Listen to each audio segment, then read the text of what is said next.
Hello and welcome back to the Lutheran Preachers Podcast. This time we're going to talk a bit more about how young people could actually think about the church service and why they should come to church, not because they ought to, but because they can, and there's a lot to get from a church service. This time, Pierre is also going to start us off again. And yeah, we were talking in the last video a bit about the disconnect between society and church and how young people may often feel they aren't coming into a space where they really feel comfortable and authentic. And maybe we could accommodate them with some honesty and authenticity. And yeah, you had a wonderful way of explaining it to me once. Could you explain it again? Oh, let's hope now that the archives are open for visitation up here. We'll see. But let me just begin by jumping in with a little word that you used there: duty, duty, and society. We'll be elaborating upon this in some later videos, far more in depth. But yeah, my thesis was looking at the problem of the decline of institutional Christianity, and one of the exceptional authors that really contributed much to my understanding of this problem, was a Canadian philosopher by the name of Charles Taylor, who wrote a monumental work called A Secular Age that traces the changing of society and accordingly the difficulty of the church to still relate to such a rapidly changing society and rapidly changing group of individuals. And so that's a discussion completely on its own, but as it pertains to our ability to comfortably express ourselves in the liturgy, I think prior generations, and not so long ago, I mean, still your grandparents, my grandparents' generations, they very much still operated in a framework where perhaps attendance at church was more duty orientated than it was a matter of will. My free decision to go to church and worship because I need it. And there is a place for duty. It serves some sort of a function. Clearly, just given the fact that old people still fill the church pews through after all these years, but it's not enough, and it isn't what it's about at the end of the day. I think very many young people, and I've even experienced this across generational boundaries, but especially young people, struggle to understand firstly, why I have to go to church, like why it's a duty forced down on me. But secondly, why I should go to church. Like, what's the benefit of it? What's the purpose? And in prior ages, people would, I think, far more commonly find communal expressions of religious truth and of understanding, common societal, cultural understandings of God and man and the relation between God and man. And then going to the church would be a part of you could even call it a civic duty as a person who's part of this community, who thinks in this way and believes in this way. So everybody else goes to church, I go to church, and this is how we worship God. A great change in the late modern period, postmodern period, has been a rampant individualization, one could say, where the buck does no longer stop at the community expression, the community understanding, but rather at the individual's door. And you have to go and find some sort of meaning or some sort of worth for you in church. And this applies to all institutions. You could see that the church is not the only suffering institution. There are so many others that also suffer from this dynamic. But that would just be my initial 2 cents. We can elaborate on it in a bit, but perhaps first. For me, it's an interesting problem because, again, I would say that comes from how our society has shifted from, like you said, a collective way of thinking to a more individualistic way of thinking. And that has also made it possible for young people to be free and for us as individuals to actually have the freedom of choice. Obviously, we also say we have the freedom of speech, freedom of, we are entitled to certain rights. So some of these great values that our modern societies have, for centuries now adopted, are also causing us to lose some of the most essential parts of human life, which is community. And in our previous video, we were actually talking about authenticity, of course, and you can talk about the individual as much as you like, but I would say actually the problem of authenticity lies in the fact that we don't have communities that are authentic anymore. Our communities are broken. Yes. Our communities aren't quite there as support nets or support networks for us anymore. And I can't explain it all, but I just know that I think for young people to come to church also, there has to be some kind of community that really sticks together and that doesn't just, obviously, so on the one side, the community that chooses to be there, but Yes. actually also a community that gives responsibility, the good kind of responsibility, where young people feel like they're involved, where maybe they can read the gospel reading in the service, or they can do one part of the sermon, even, I would say. Yeah, there are these new ways of performing the liturgy, which I think you agree with. Definitely, I agree with that wholeheartedly, and I think you're touching on, like, once there was this German pastor who, in response to something controversial that I said, he said, "You have now taken your finger and you've put it right into the wound of the Yeah. church." And Yeah. I think you just put your finger into the wound here, because though this change from a duty-bound society to a more volitional, freedom-orientated society might lead to a decline in church membership and church attendance, and as representatives of the church, we might frown at that. Not all of this change is bad. And this is also something that Taylor argues for in his book very forcefully, is that we have arrived now at a secular age. And again, there will be very many discussions on what that means. And we can't turn back the clock.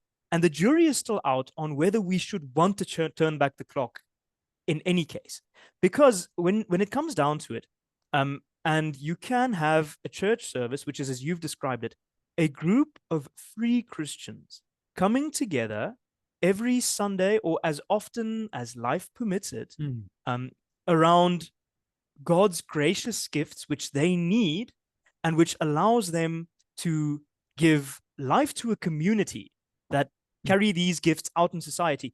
That's what it's supposed to be about.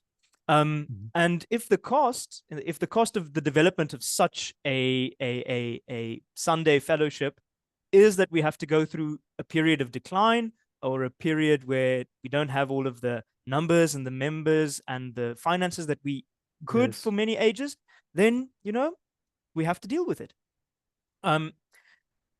But now, the word freedom that you used to me was very interesting, because it immediately reminded me of something that Luther said that I will somehow try to apply to our conversation.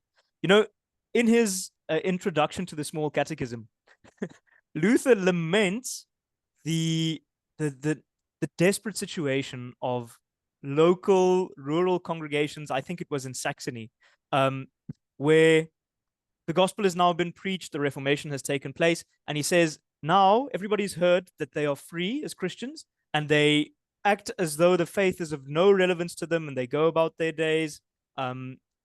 He says, as ignorant pigs and cattle. and then he says, they have abused the fine art, or no, they've mastered the fine art of abusing their Christian freedom.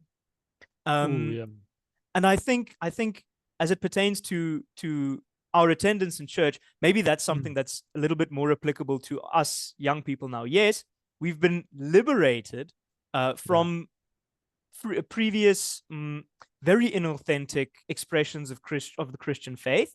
It's been clear to us that it doesn't really it doesn't really make sense to go to church if you do not feel the need to be there. But now we've taken this newfound freedom, and I think we have abused it in that we've allowed ourselves to forget the relevance, the enduring relevance that what happens at church still has for our lives and for everybody else's. And on that note, over to you. Yeah, on that note, I would like to pull one of my more uncommon ideas out of the hat. Oh, good. Which is that Carl Jung, one of the psychologists that I love reading, he says the biggest problem that we would have to deal with in modern society is actually the problem of the medicine man. That there is no medicine man. There's no Sangoma or shaman Witch or someone doctor or a druid or a doctor who can actually look after our souls and heal us. Because yes, we have the doctor who looks after our body, fine, and does it wonderfully, but usually, hopefully, but then we don't really have someone or something that can heal us heal our emotional wounds or our spiritual wounds. Because we might think we should get that from, I guess, the pastor, but it's not quite that easy. And in that sense, I would also say, from a positive point of view, there is an opportunity here. There is an opportunity for us to actually be the medicine man as the church, for the church to be actually somewhere where people really do heal, and not just physically, which can happen, I think, but also spiritually and emotionally. It really is the place for that to happen. Amen. And that fits in. That I think one could summarize that by saying that the church really is the place where salvation is playing out, the salvation of the individual, but also the salvation of the society. And then again, I'm going to put on my nerdy Latin hat now. The word salvation comes from the base, which I now can't recall exactly, but it has the same root for the English word to salve. Meaning, exactly. if there's a wound, you apply salve to the wound, and that heals. Exactly. And in that sense, truly, Christ's relationship to sinners is not merely one of the how could you say? I think by reducing our salvation to a matter of legalistic terms of you were guilty, you've been declared free, and Christ is the one who declares you free, that robs us from much of the richness of regarding Christ really as the Salvator. There we go. The one who binds our many wounds, and that includes our emotional wounds, which many people today might run to the psychologist for. And obviously there's much to do there. The therapist has his task, but it is not the same as the pastor who administers the healing work of Christ, for which we have just as much need as did our grandparents, and as did the Reformation era reformers, and as did the very first Christians, because we all have this common wound of being turned in on ourselves and turned away from God and our fellows. And I think also that problem, to summarize it, is, I would say, also is basically that we are separated from ourselves in many ways. So inauthentic in the sense that our internal subjective experiences we might be able to express, and there's a lot of emphasis on subjectivity nowadays, but that other part of ourselves, that comes alive when we are with other people, with different generations, that kind of thing, that's, I think, a different part of ourselves, that when it comes together, then we really have an experience of faith. And I say that because there is this definition from Paul Tillich I of was waiting for faith. Tillich. That it's basically the cohesion of the different parts of yourself. So different parts of your being that come together uh, is actually faith, which doesn't sound like it doesn't make a lot of sense. But if I can maybe just try and explain it, it's like Yeah. when you go to a psychologist, for example, and you maybe talk about your trauma and some things that you've experienced or realize what your trauma is, then when you do that, sometimes you have a cathartic experience, like catharsis, where this literally catharsis means healing, but that healing actually means uh, you're now basically getting a part of yourself back. So Okay. that leg that you weren't aware of, that was like, bruised and everything that you couldn't use properly, that that you can feel again because now you've remembered uh, your pain or your wound, and now it's starting to heal, something like that. And then I would apply that, or you could explain faith in the way that we actually heal. Yeah, Yes, and how and our being is transformed. there we go. And there's another one of these excellent little words that you just keep contributing to the conversation, making the timer run out. So you Yeah, regularly which I still need to learn how to explain better, but it's fine. no, but no, that's wonderful. Because it's precisely, and I mean this throughout the course of our conversations during our studies was a very common dynamic, which is very pleasant in that one talks and uses a word that has like a trigger effect. Yeah, yeah, Um, yeah, yeah. and the only way in which one gets to a common understanding is by means of this. What did you mean by that? And could you explain it Yeah, and unpack it? yeah, And yeah. then you have this wonderful conversation. I actually think that should happen a little bit more at church. For instance, when Yeah. pastors use these heavy loaded words like sinner, forgiveness, salvation, grace, etc., um, we could benefit by means of more exchanges like this. But the word in question now was that of being. And you've already invoked Tillich, but I could imagine that one element of this concept of faith, as you've described it, um, could also be related to coming to church in the midst of a world of pressures outside that constantly, as you've put it so many times, I had no idea of this before I was introduced to it by Tristan, but um, so many things that tell you not to be, Yeah. that you are not worthy of being. And Yeah. I think that you're not worthy of being in relation to other people, but also that you're not worthy of being in relation to God. Because uh, this, as our mentor puts it, this incurable human religiosity of wanting to show our worth morally before God Hmm. stays with Yeah, all of yeah, yeah. us, regardless if we're raised good Lutherans or not. And then coming to church and being healed of this lie as well, I think can and does awaken faith in our hearts where we can trust in God um, by also just trusting in the fact that He affirms our existence. He affirms our being. But I think that I might have run No, in no, a no. watered down direction. You're actually the ideal person to elaborate on that. No, no. I'm glad you remember all of that.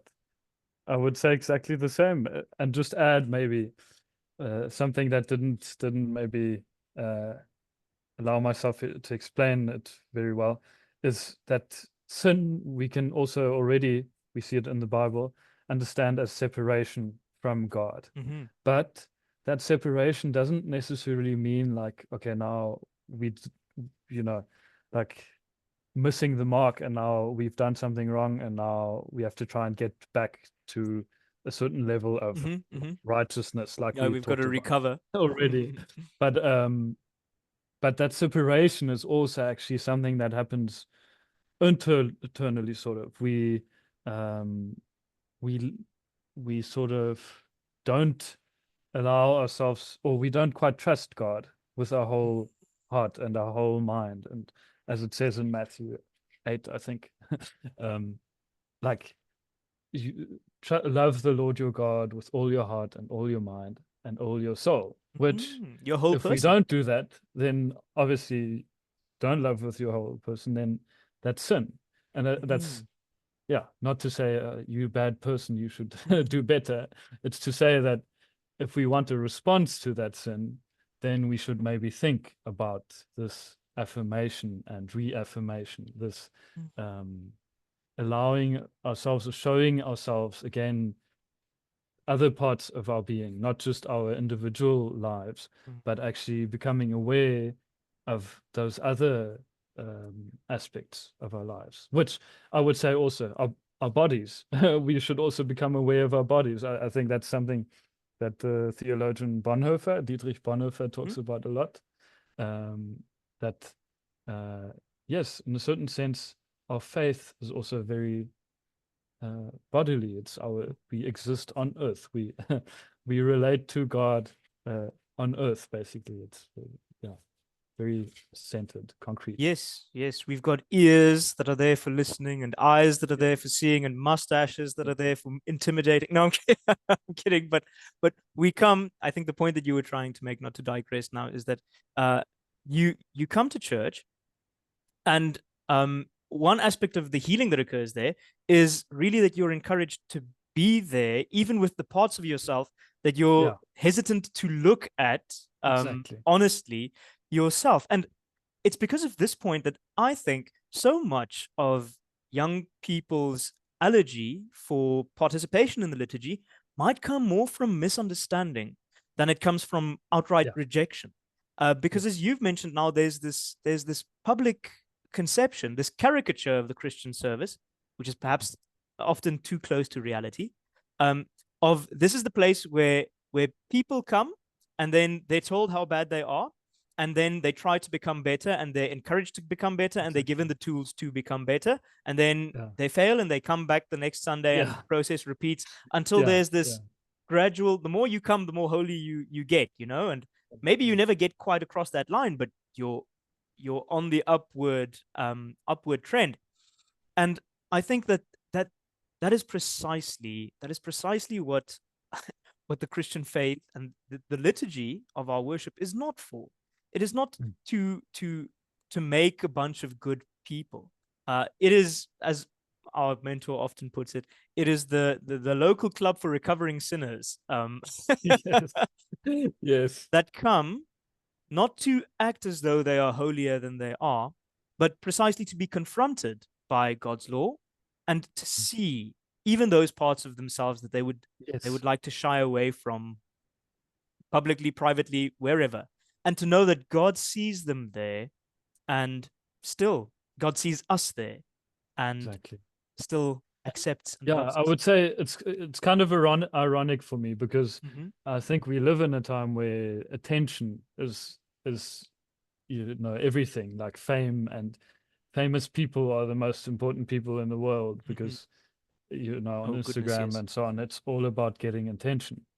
And then I would think there wouldn't really be a problem of people being not feeling they affirmed, or there shouldn't be a problem of people being rejected, but actually what you see is that they definitely do feel rejected. And I think it is one place to start at is just this thing that there's no community for them. So there's nothing they belong to. So then you obviously will feel you're rejected because you don't feel like you belong, something like that. Um, and and yeah, on that topic of the church service, that is exactly where we need to make people feel like they belong, as recovering sinners, definitely, and not a place where you're supposed to be your inauthentic, holy, or yeah, inauthentic, perfect self, Yes, which yeah doesn't really exist. indeed. Indeed. And I think that the way in which that is to be brought about is perhaps a different conversation for a different day. But it is definitely something that we have to look at as church, not only as theologians and clergy and coordinators, bishops, or what have you, but Yes, as church, because it's our place, each and every one of us. Yeah, and we need it. exactly, We really do. exactly. And then I see again we've spent a lot of time talking about this. I Unawares. think time not used uh, unwisely or ineffectively. Yes, I do. Yeah, But a thank good you, note to Pierre. end I off. don't know Thank you, Tristan. exactly. All right. Same. Till next time. And we'll end it there. Until next time. Bye Okay. bye.